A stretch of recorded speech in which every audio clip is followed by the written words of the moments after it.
Senhor. Concede-nos a oportunidade em servir e glorificar a sua bênção, buscando com a minha ínfima parcela dignificar o teu nome.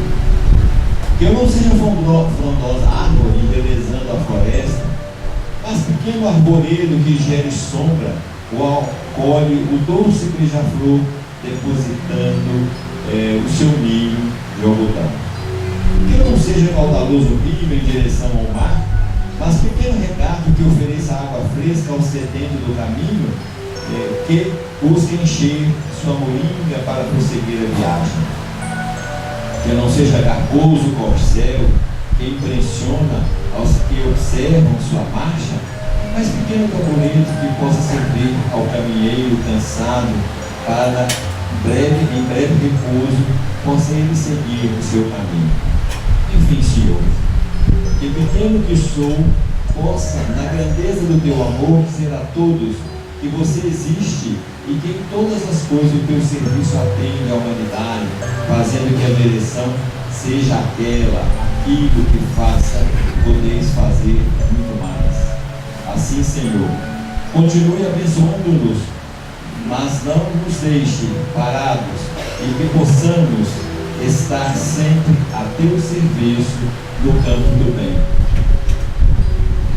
E é dessa forma, Senhor, se posicionando como pequeno servidor da tua causa, é que nós reiniciamos o nosso terceiro dia da 27ª Coerente. Contamos efetivamente com o teu amparo, com a tua misericórdia. Rogamos por todos, pela nossa casa, essa casa que nos acolhe, pelos companheiros que estão conosco, por aqueles que não puderam vir, enfim, que o nosso dia, nossa manhã seja agradável e que possamos sair daqui bem melhor do que chegamos. E é dessa forma que estamos iniciando o nosso dia de hoje. Bom dia a todos. A nossa vibração de paz, de alegria, de serenidade, a nossa vibração de alegria e de serenidade, nós estamos com alegria passando para o terceiro e último dia do encontro. Ele começa a ansiedade do preparo, etc., mas chegou e ele passa, né? Dessa forma, nós, enquanto o nosso expositor, que é o Emerson, Deus sabe que divulgamos, já está conosco, eu já estava entrando em trânsito desde muito tempo de chegar, mas ele chegou a tempo. Então, eu ia buscar na escrituridade, mas ele chegou materialmente. Nós vamos passar, nós queremos apenas divulgar o trabalho do grupo dessa casa que nos acolhe, essa casa que já há 4 anos nós temos feito um encontro aqui. A infraestrutura da casa é maravilhosa para todos nós. Então a gente falaria da nossa manhã, do nosso trabalho, mas antes, como hoje, alguns companheiros que estão desde o primeiro dia já viram, vão ter a paciência de ver de novo. Nós vamos passar um pequeno GT institucional do núcleo para vocês terem uma ideia desse trabalho que aqui é desenvolvido há 48 anos, né? E que conta e que é mantido naturalmente pela comunidade, pela comunidade da região metropolitana de Belo Horizonte. Então, 3 minutinhos nós vamos ver.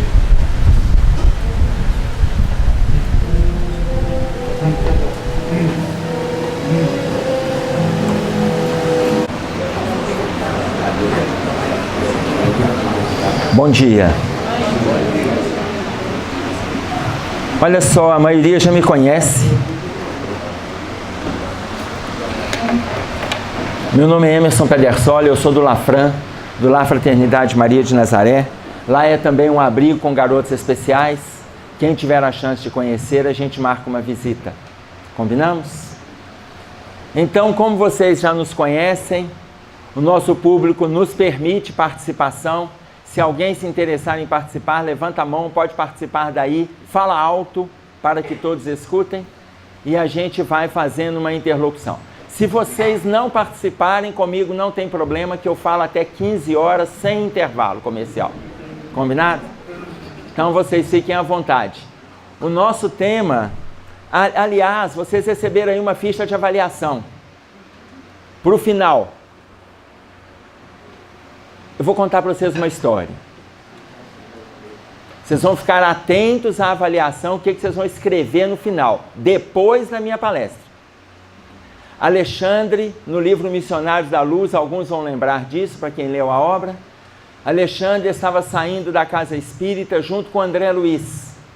E eles estavam acompanhando uma família, uma mãe, o filho adulto e a jovem da fase de 14, 15 anos, uma pré-mocidade. E aí eles começaram a falar que a reunião foi muito boa, os adultos. Essa reunião foi muito boa, gostamos, que não sei o que e tal. Aí o filho chega e fala assim, pois é, a reunião foi boa, mas a vida aqui fora está muito difícil.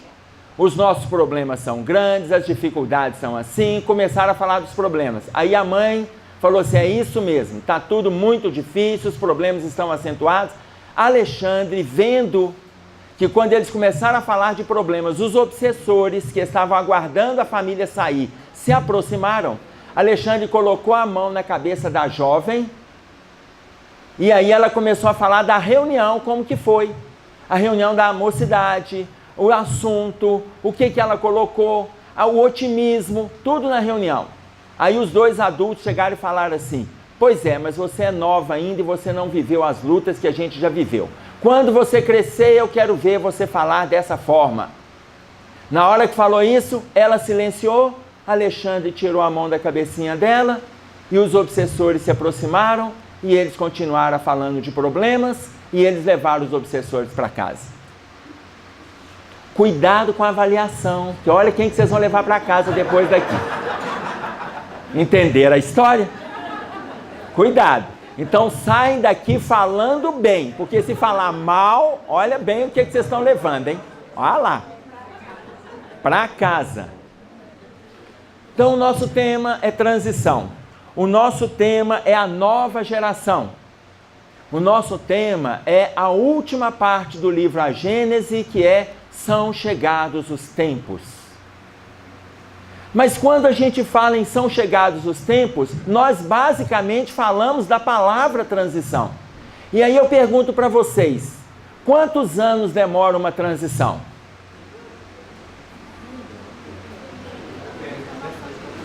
Quantos anos demora uma transição? Vamos, gente, é um número qualquer aí, ó, solta um número. Milhões de anos, isso, tá errado. Outro. 2 anos, tá errado. 200 anos. Não, gente, 1000 não, 200, já acertou lá atrás. Está parecendo jogo de bingo. Aqui, 200 anos demora uma transição. 200 anos. Quanto tempo nós temos, então, para fechar a transição? Agora tem que fazer conta.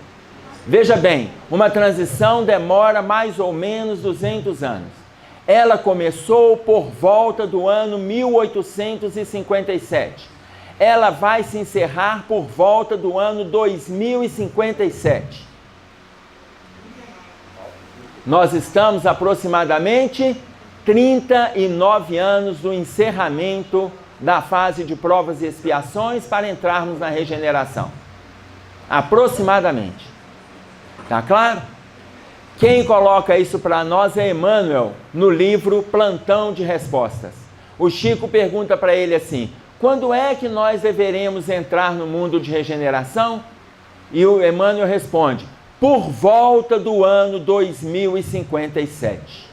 Por volta. Pode ser em 2053, pode ser 2065, por volta do ano 2057. Então, nós estamos no último quartel da transição. Ou seja, são chegados os tempos. Nós vamos pegar vários itens da colocação da Gênese, mas a gente vai se alicerçar com um texto da Joana de Ângeles que se chama A Grande Transição, que é uma mensagem psicografada por Divaldo Franco no ano de 2006, no Rio de Janeiro, e está na revista Presença Espírita. Esse texto e eu vou trabalhar apenas alguns trechos do texto, até porque ele é profundo e não ficar cansativo para a gente. Mas nós vamos trabalhar alguns trechos e vamos buscar a similaridade com a Gênese, para vocês entenderem que não é simplesmente ali no texto que está sendo colocado, não. Então, uma transição demora aproximadamente 200 anos. Não é a Terra que está em transição. O sistema solar está em transição. Na nossa contagem, significa 200 anos. Em outros planetas, não sabemos como é feita a contagem. Mas na nossa, 200 anos. Lá, em outros locais, contam o tempo de forma diferente? Contam. Exemplo, Kardec, na Sociedade Parisiense, recebe a manifestação de determinada entidade que já estava desencarnado. Esse espírito que já estava desencarnado, quando ele se manifesta na sociedade, nós vamos encontrar isso ali no final entre a pergunta 188 e 191 do Livro dos Espíritos. É o comentário de Kardec. Quando ele está ali conversando com a entidade, ele pergunta, a entidade fala assim: eu já estou encarnado. Eu estou me comunicando aqui, mas eu já estou encarnado. Aí o Kardec pergunta para ele: mas quantos anos você tem? Ele coloca: não posso precisar, porque do plano de onde eu vim, não contamos o tempo como vocês contam aí na Terra. Aí Kardec insiste: mas se você pudesse precisar, baseado a nossa cronologia, porque você já esteve conosco aqui na Terra, quantos anos você tem? Ele falou: eu tenho aproximadamente 6 meses de idade, o que corresponde no plano onde eu estou, segundo a cronologia da Terra, 30 anos de idade. Ele tem 6 meses, mas corresponde na nossa contagem de tempo, 30 anos. Então, o sistema está em transição. Na contagem da Terra, são 200 anos aproximadamente. Ok?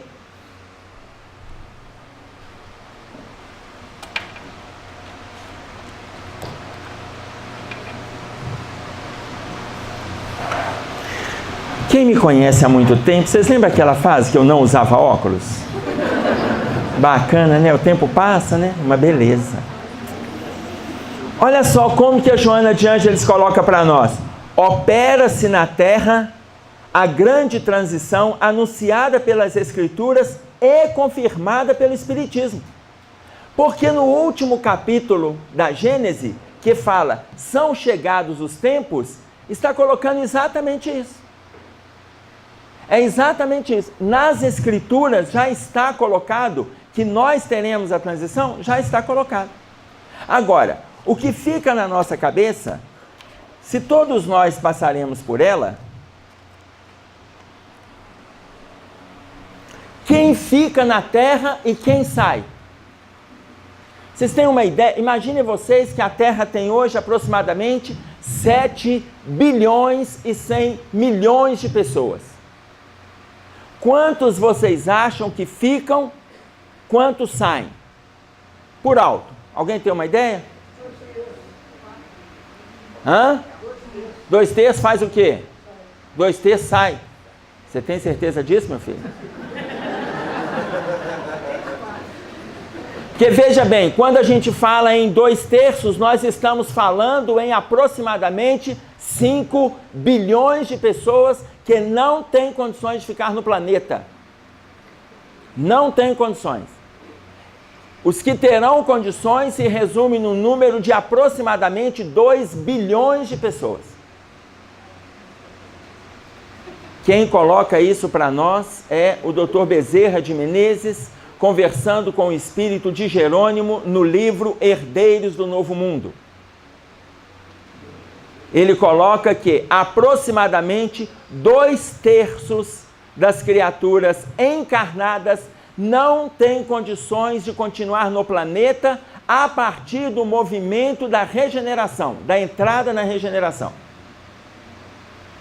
Coloquei isso numa outra reunião, numa casa espírita, e aí falaram comigo assim: Emerson, mas veja bem, essa informação Está no livro Herdeiros do Novo Mundo, André Luiz Ruiz. E eu falei assim, e? Aí a pessoa colocou, não é confiável. Eu falei, não, então peraí. André Luiz é confiável? Pergunto para vocês, é confiável? Sim, é confiável. Telésforo, no capítulo 5 e no capítulo 6 do livro Os Mensageiros, ele fala que a maioria daqueles que estão envolvidos com a reencarnação, sejam os que aqui estão e aqueles que estão chegando, não têm condições de continuar no planeta. Quando nós falamos a maioria, vamos dividir a Terra em 3. 1/3, 2/3, 3/3. Maioria significa 2/3. Aí a pessoa chegou para mim e falou assim, não, mas isso aí pode ter um problema de interpretação. Eu falei, mas nem André Luiz não. Eu falei assim, a Bíblia é confiável? Aí eu pergunto, a Bíblia é confiável? Confiável. Então vamos lá no Velho Testamento, Zacarias, capítulo 13, versículo 8. Zacarias coloca assim, 2/3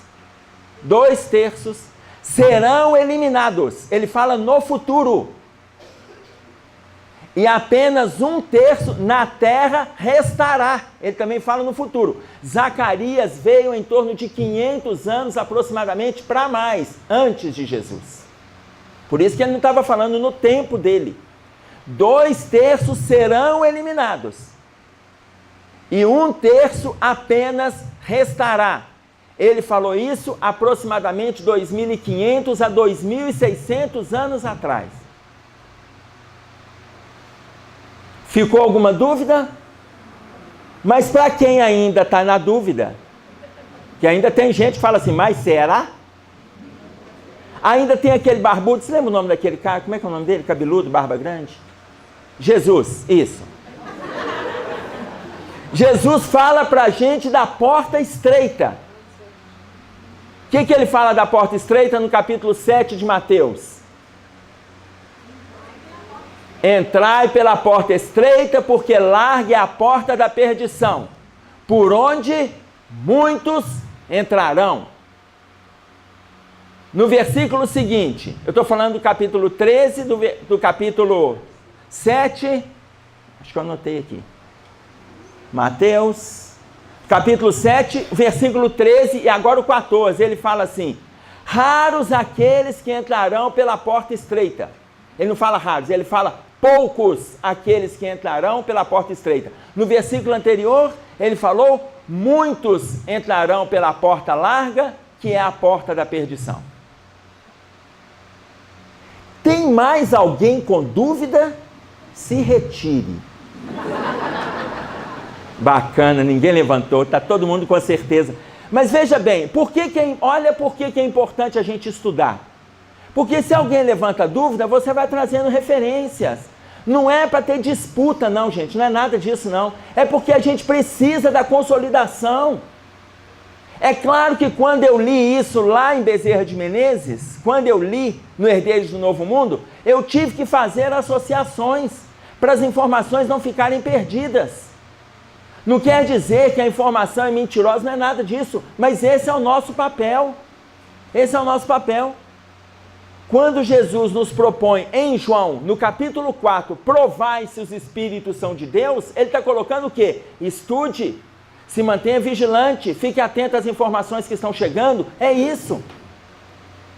Eu estive numa casa espírita que me disseram assim, ô Emerson,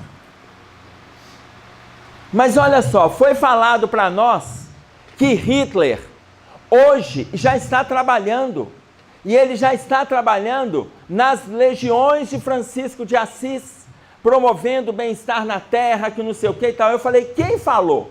O palestrante que teve aqui. Eu falei, e quem questionou? Silêncio sepulcral no auditório. Ô, gente, nós temos que parar para pensar. Se a gente não usar o raciocínio, não precisa da gente ter discernimento. Para que isso? Sejamos todos robôs e fim. É óbvio que não. É óbvio que não. Ele foi responsável, não foi por morte de 6 milhões de pessoas, não. Porque as nossas bibliografias mostram a morte de 6 milhões de judeus. Foram mortos mais 1.900 sacerdotes, 10 milhões de católicos, 20 milhões de russos, são quase 40 milhões de pessoas em 6 anos de guerra, de 1939 a 1945. É uma média de 8 milhões de assassinatos por ano. Então não tem, não, hoje está trabalhando com Francisco de Assis, então meu filho, se ele está com Francisco de Assis, eu sou Jesus. Vocês estão diante do Cristo aqui, eu só tirei a barba. Mas é a falta de lógica, isso é falta de raciocínio.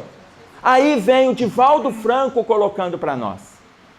Divaldo Franco coloca que ele já está encarnado, sim, mas não na Terra, porque o planeta não tem condições mais de receber esse perfil de pessoas envolvidas com a criminalidade, que são sanguinários, com perfil psicológico, psicopático, não tem condições. Ele já está encarnado, mas ele está encarnado no mundo primitivo que guarda a semelhança com a Terra, que guarda a sintonia, e ele é um dos que já encarnou, e com ele já tem milhares que já estão encarnados. E aí nós vamos pegar lá, dentro dessa dedução, nós temos uma das últimas fases do homem primitivo, que é o homem de Neandertal, que compreende do ano 270 mil a 30 mil aproximadamente antes de Jesus. Então, muito provavelmente, estando já encarnado, deve estar encarnado numa das últimas fases do homem de Neandertal. Não lá atrás, há 250, 300 mil anos atrás, não. Mas numa das últimas fases, aonde vai aprender na grosseria do corpo físico e na dificuldade do raciocínio, as relações solidárias. Para chegar no movimento de alcançar a Terra lá na frente, ou de não alcançar e fazer o seu movimento evolutivo de onde estiver. Tá claro? Então, quando a Joana de Ângeles coloca para nós, opera-se na Terra a grande transição anunciada pelas Escrituras e confirmada pelo Espiritismo, eu peguei exemplo para vocês da Bíblia e peguei exemplo da doutrina. É o que a gente está estudando. A doutrina está consolidando aquilo que a gente vem lendo através da Bíblia. E já estamos assimilando isso há séculos. Porque, segundo Inácio Ferreira, nós somos egressos da igreja e por isso nós temos inúmeras facilidades, para compreender o que o Evangelho quer passar para nós. A gente tem facilidade para entender. Por quê? Porque muitos de nós já passamos pela igreja nos seus diversos papéis e fizemos tudo quanto é tipo de bobagem. Tudo bem?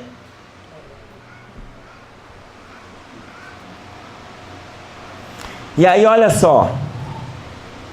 O planeta sofrido experimenta convulsões especiais na sua estrutura física e na sua constituição moral. O planeta experimenta uma renovação, uma transformação na estrutura física. Todos nós estamos acompanhando isso aí. Todos nós estamos acompanhando. Apresenta inúmeras situações de tsunami, de terremotos, de enchentes, apresenta. Mas também de transformação moral. Também de transformação moral. Porque quando a gente assiste terremotos, tsunami, a gente vê essas coisas acontecendo lá fora. Mas e aqui? Aqui nós temos questões morais extremamente graves.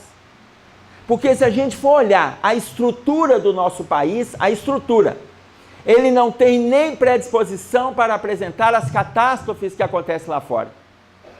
Mas o que acontece aqui dentro são as dificuldades que a gente proporciona. Eu estava em São Paulo, após uma enchente, e aí eu saí no dia seguinte, pela manhã, estava fazendo um curso. Quando eu saí do hotel, eu estava vendo os garis trabalhando ali. Eles estavam ali limpando a rua, depois daquela enchente, limpando. Eles varriam tudo, juntavam e jogavam tudo dentro do bueiro. Eles estavam limpando. Então, aquela limpeza superficial para eles, basta. Aí nós vamos ter enchente outra vez, nós vamos ter problema outra vez. Por quê? Porque o nosso problema é moral. Mas esses mesmos garis que estavam jogando lixo no bueiro, são aqueles que vieram da educação das nossas casas, que aprenderam a jogar poeira debaixo do tapete. São aqueles que, em vez de cuidar da própria casa, vai dissimulando situações de higiene. Lá na frente, quando ele virar um profissional, ele vai continuar dissimulando. Por quê? Porque o problema é de constituição moral. Não era para a gente ter essas catástrofes que a gente vivencia no nosso país se não fosse problemas morais. Nós não temos, nosso problema não é roubo, o nosso problema não é a corrupção, o nosso problema não é falta de verba para escola, falta de verba para hospitais, para saúde, para postos de saúde. Não é. O nosso problema é moral. A gente ensina os nossos filhos a levar vantagem. Eles vão crescer e vão querer levar vantagem. Então nós temos problemas morais graves. Do estado que a gente está, precisa ter terremoto? Não, responde. Vocês estão rindo, mas precisa? Precisa não, é. A desgraça que anda tão a vapor que não precisa da gente ter terremoto. Por falar em desgraça, vou contar para vocês a história da desgraça. Já contei? Em alguns grupos. Estávamos lá em casa fazendo culto no lar. Eu, minha esposa e as meninas. E aí eu falei assim, nós temos que ter cuidado com as desgraças sociais, porque à medida que a gente vai se envolvendo, vai entrando em sintonia, daí a pouco nós seremos assolados por essas dificuldades, o humor muda, as relações mudam, o mal-estar acontece e a gente não sabe por quê, mas porque entramos em sintonia com as desgraças sociais e estamos vibrando isso dentro da gente. Aí minha esposa pegou e falou assim, minha esposa está ali, se por um acaso eu estiver mentindo, ela me corrige. A Gladys chegou e falou assim, Emerson, para de falar a palavra desgraça, é muito ruim isso. Para de falar desgraça, vira e mexe você fala, essa desgraça social, para. Eu falei assim, meu bem, mas desgraça é infortúnio, dificuldade, transtorno, problema. Ela falou, então fala infortúnio, dificuldade, transtorno, problema. Não precisa de falar desgraça. Eu falei, tá bom, vou tentar. Passei o Evangelho segundo o Espiritismo para ela abrir o acaso. E saiu a desgraça real. Eu falei, tá vendo? Até os espíritos falam em desgraça. Você acha que é só a gente na terra? Até no céu fala. E aí lá explica mesmo a desgraça real. Lá fala que a desgraça é isso. Transtorno, dificuldade, problema que a gente vive no dia a dia. A desgraça real é quando a gente vive os problemas, não aprende com eles e repete. Daí a 3 anos, 8 anos, 15 anos. Aí sim, adentramos para a desgraça real, conforme está lá no Evangelho segundo o Espiritismo, no capítulo 5, Bem-aventurados os aflitos. Então, o nosso movimento é de mudança, os nossos problemas, eles são morais. E ela está passando essa mensagem para nós que estamos aqui no Brasil. Os espíritos renitentes na perversidade, no desvario, na sensualidade e na vulgaridade, estão sendo recambiados lentamente para mundos inferiores, onde enfrentarão as consequências dos seus atos. Os espíritos renitentes na perversidade, nos desvarios, na sensualidade e na vulgaridade estão sendo retirados lentamente, desencarnam e não voltam mais para a Terra. Vão sendo retirados para mundos inferiores, aonde vão receber as consequências daquilo que plantaram. E recomeçar o processo evolutivo. Recomeçar. E nesse momento de saída, eles fazem um estágio. Um umbral, gente, um umbral, ele está ficando vazio, sabia? Está todo mundo vindo. Porque quando desencarna, já não tendo condições de ir para o umbral, porque já não volta mais para a Terra, já vai para planos inferiores. Nesta obra Herdeiros do Novo Mundo, é uma coleção, na realidade são 4 obras. O primeiro chama-se Despedindo-se da Terra. A segunda obra é Esculpindo o Próprio Destino. A terceira, Herdeiros do Novo Mundo. a quarta no final da última hora. Nesta obra, ele tem colocado para nós que aqueles espíritos que não têm condições mais de continuar na Terra, já estão sendo recambiados e ficam no estágio, no nosso satélite. Qual que é? A Lua. E ficam ali aguardando a embarcação para fazer a sua encarnação em planos inferiores. Aí uma colega perguntou assim, mas e quando a gente está lá no namoro, vê a lua cheia, se inspira? Eu falei assim, minha filha, a lua não deixa de ser lua, porque abriga dificuldades, não. É igual a nossa casa, ela não deixa de ser um lar, embora tenhamos dificuldades debaixo do mesmo teto. Então, a lua, ela é esse local de transição, aonde eles vão sendo levados por navegações, que eles dão o nome de nau, para planos inferiores. Então, quando eu falo umbral está ficando vazio, porque o umbral é uma criação nossa.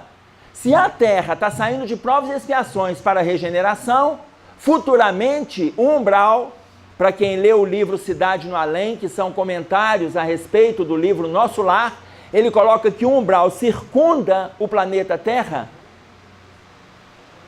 O umbral vai se estreitando até se dissipar. Vai chegar uma hora que não precisa mais do umbral. Não precisa mais. O movimento é de regeneração. Até aí, tudo bem?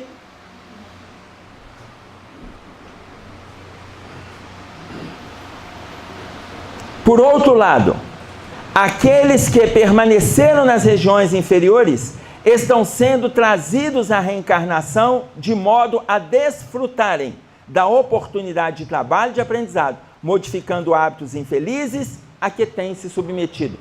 Aqueles, então, que estão nas trevas, estão sendo trazidos para a reencarnação. Olha o estado que o planeta está hoje. Porque está todo mundo chegando. Aí uma pessoa me perguntou assim, mas por que Deus permite que eles venham, já que não tem jeito? Eu falei, meu filho, é porque Deus permitiu que você viesse. O saber se tem jeito ou não é depois da gente nascer, como é que nós vamos saber? Então, se Deus permite para esses virem, por quê? Porque permitiu que a gente também viesse. Nós aqui é que vamos resolver se vai dar jeito ou não. Pode ser que dê jeito? Pode ser que não. Exemplo, na década de 80, se tivessem aprovado a pena de morte neste país, o primeiro que teria encabeçado a lista daqueles que iriam para a pena de morte, o Congresso discutia a pena de morte, o primeiro que teria encabeçado era um marginal que se chamava José Carlos dos Reis Ensina. Apelido, vocês não devem ter escutado falar de Zé Carlos, mas conhece o apelido. Escadinha. Quem não conhece fala assim, é. Isso mesmo. Veja, teria encabeçado a lista. Só que o Congresso não aprovou. Escadinha foi preso. Foi preso, continuou lá. Depois ele resolveu sair da prisão. E saiu de forma clássica, de helicóptero. Ele programou a fuga dele de helicóptero, aonde o helicóptero desceu no pátio, no horário do sol que eles estavam tomando, com um detalhe, ele programou tudo sem celular, não tinha celular não.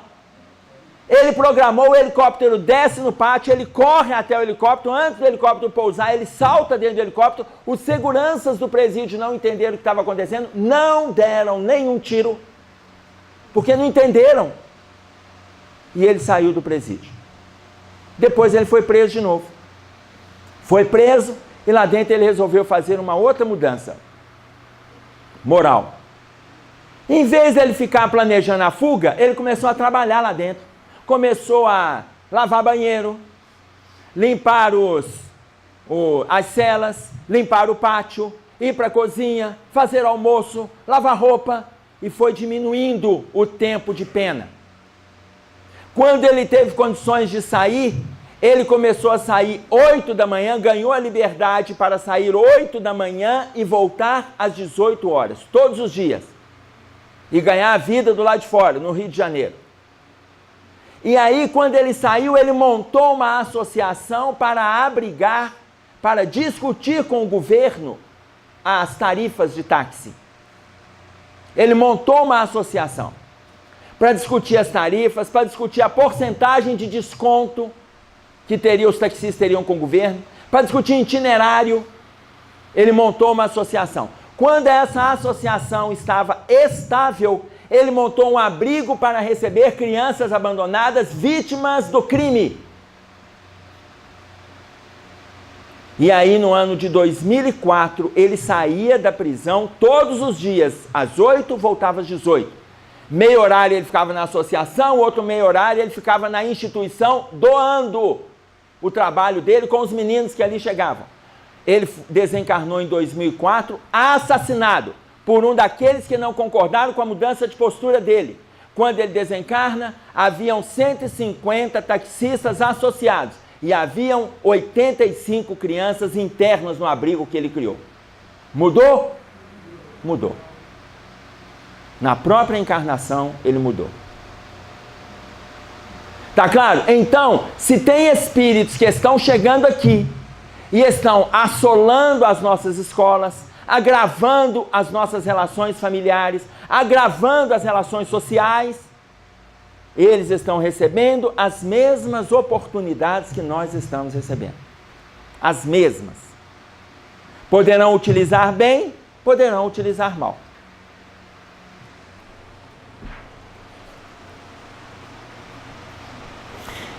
E aí olha o que a Joana coloca. Aí eu vou pegar aqui a Gênese, no item 6 do capítulo 18.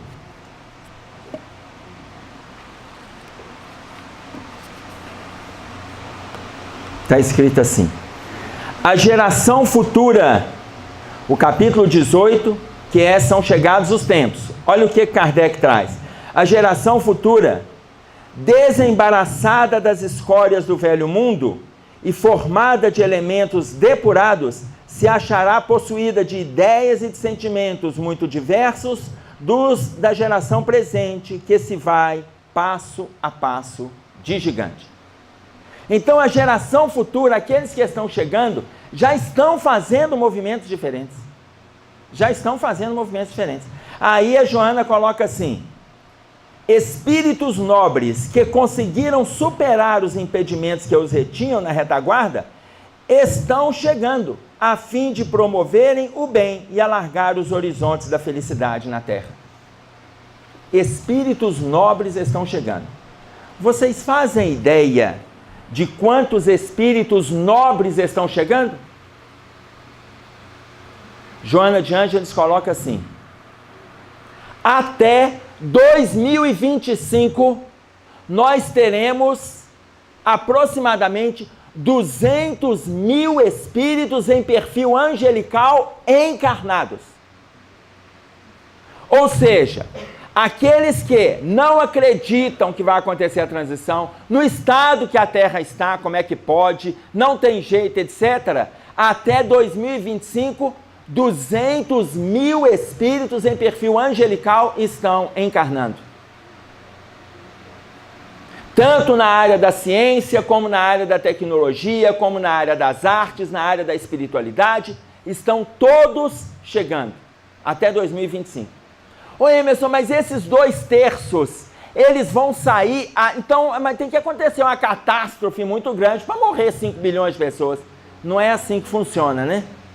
Nós é quem pensamos assim, porque a nossa mente ainda é perturbada. A gente pensa assim, tem que acontecer tsunami em todos os países, mas não é assim. Tá? Por quê? Não significa que quando chegar a 2057, a Terra agora vai ter 1 bilhão e 800 milhões de pessoas. Não é isso. Mas à medida que for desencarnando, vai diminuindo, porque eles não voltam. Desencarne e não volta. E o grupo que está chegando já está vindo do umbral, já está lotando a Terra.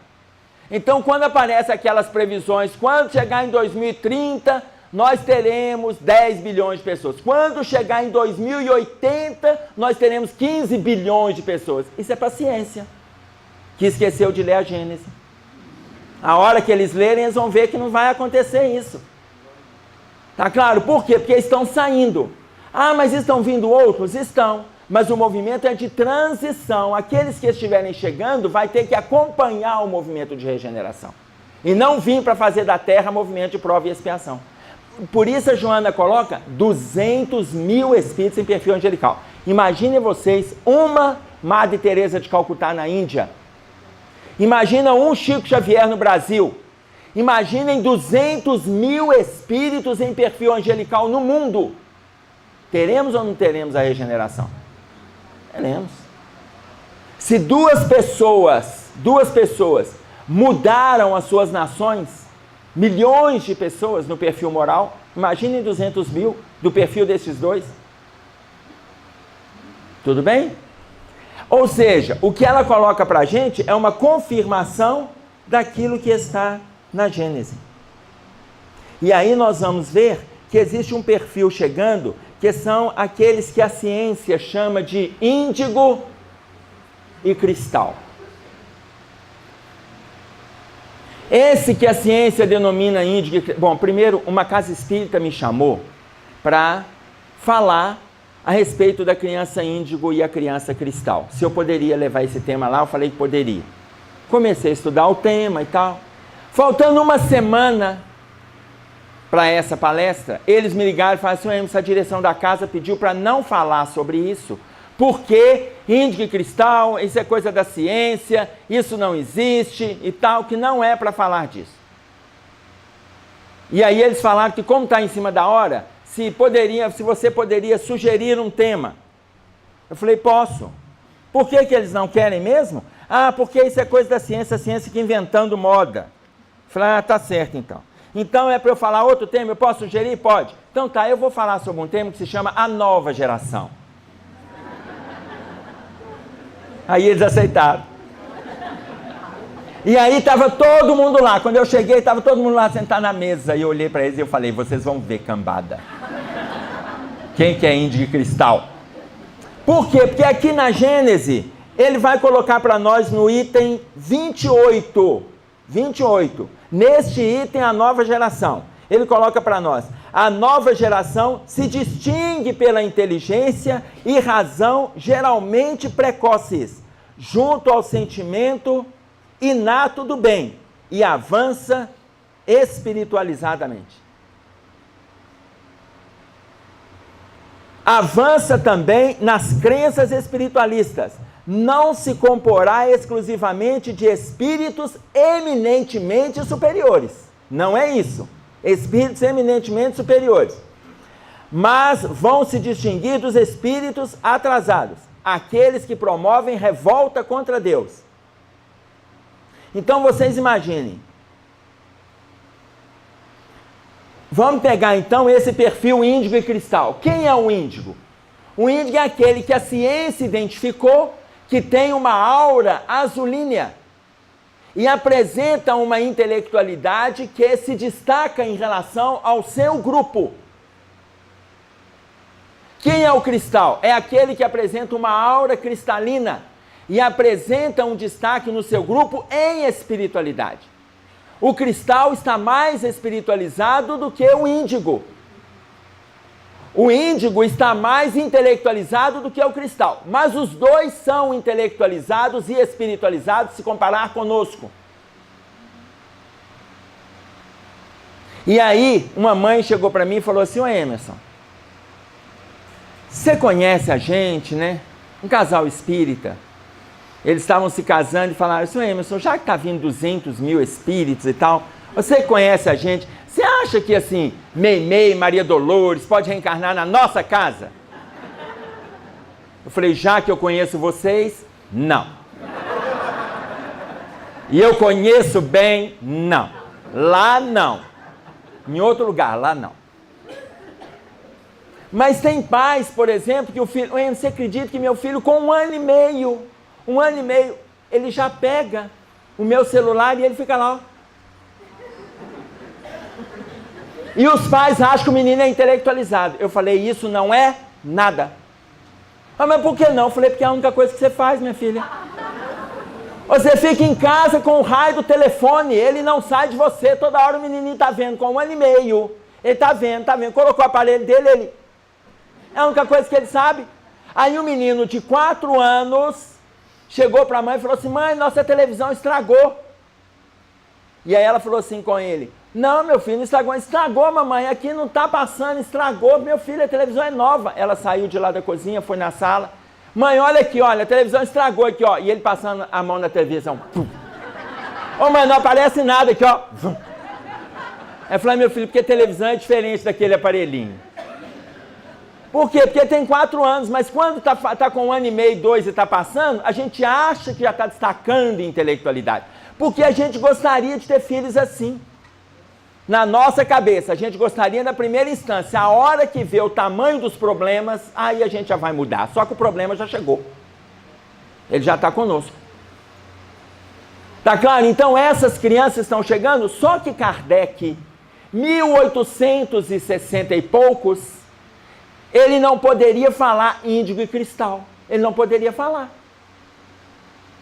Ele teria que falar intelectualidade. A espiritualidade não poderia falar. É a ciência que iria denominar.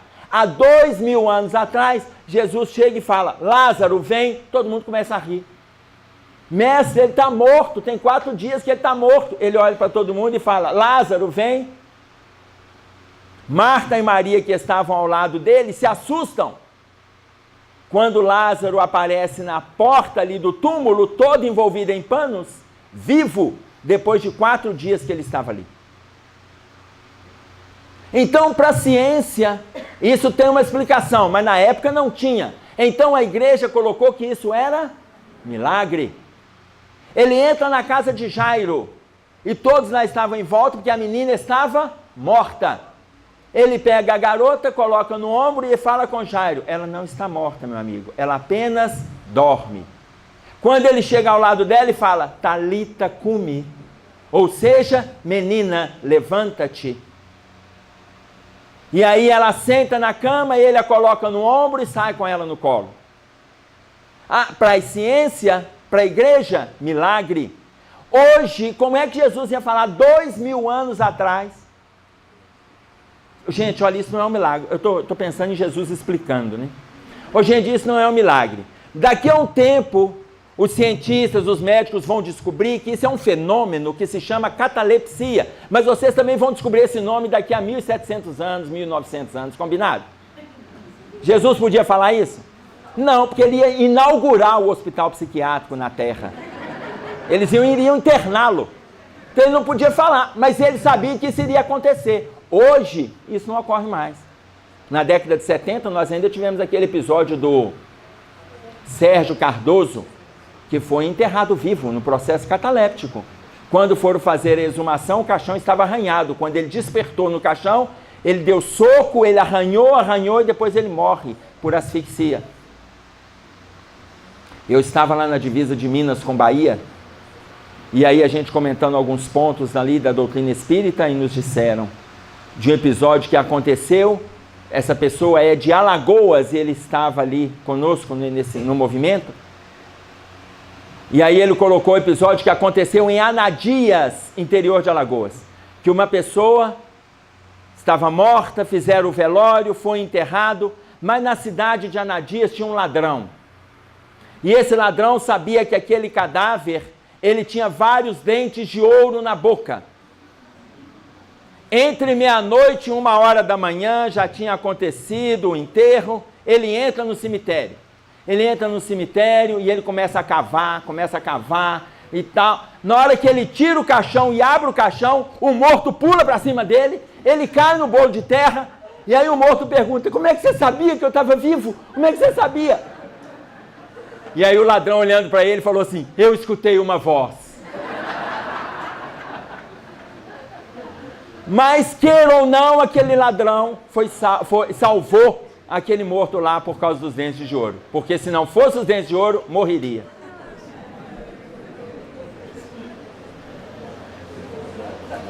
E aí a Joana coloca assim para nós.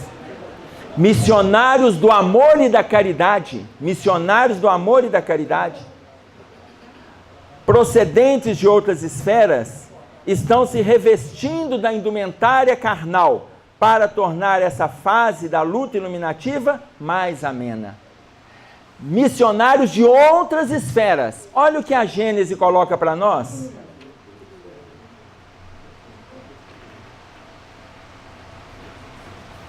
No item 27.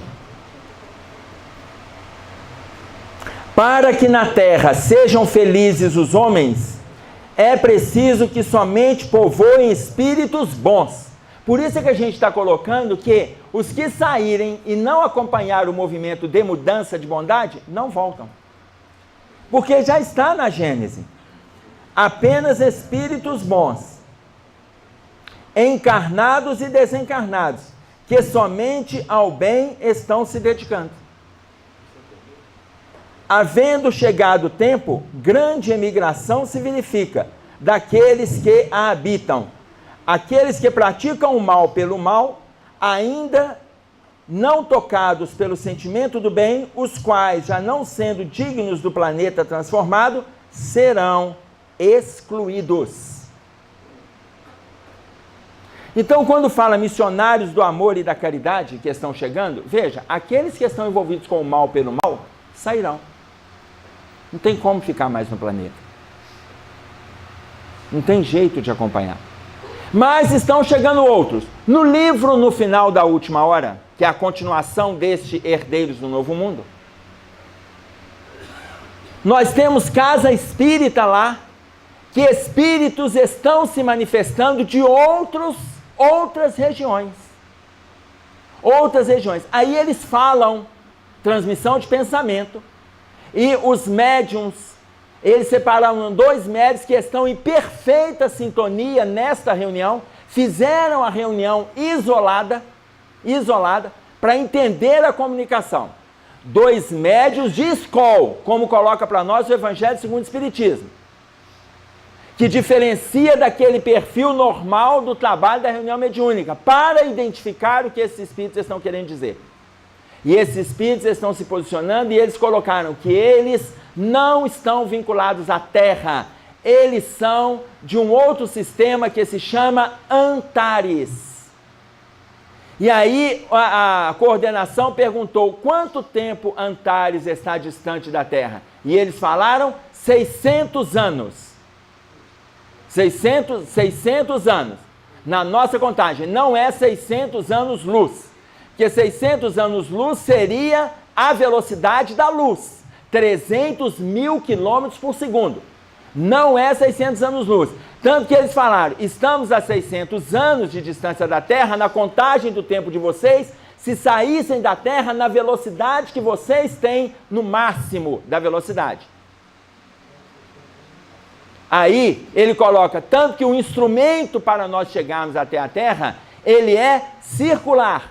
Porque ele faz o deslocamento no espaço, por ele ser circular, ele faz o deslocamento no espaço com muito maior velocidade que vocês ainda não conhecem. A velocidade maior que vocês conhecem, que muitos ainda não têm acesso ao funcionamento dela, é a da luz. Mas vocês ainda descobrirão a superluz. Porque nós deslocamos para cá na superluz, nós não poderíamos ficar viajando 600 anos para chegar aqui. Aí eles perguntaram, como que vocês têm acesso? Por que vocês estão vindo? Eles colocaram, nós estamos com um planejamento sob orientação de Jesus para fazer movimentos de vinda para a Terra e estamos conhecendo o planeta, mas em loco, embora já sabemos como é o planeta lá na nossa região. Mas como faremos o movimento encarnatório, nós estamos tendo acesso ao plano para a gente chegar e começarmos a trabalhar aqui, porque a proposta do Cristo é intensificar a relação de amor entre os encarnados. E nós estaremos vindo para fazer esse movimento, porque isso é sentimento assimilado de onde nós estamos vindo. Tá claro? Olha que a orientação, ela coaduna com a colocação da Gênese. Tudo bem? Até aí tá tranquilo? O Márcio está doido para eu dar uma parada, mas está tudo bem? Ele está doido para eu olhar para ele, ele está insistindo e eu não olho.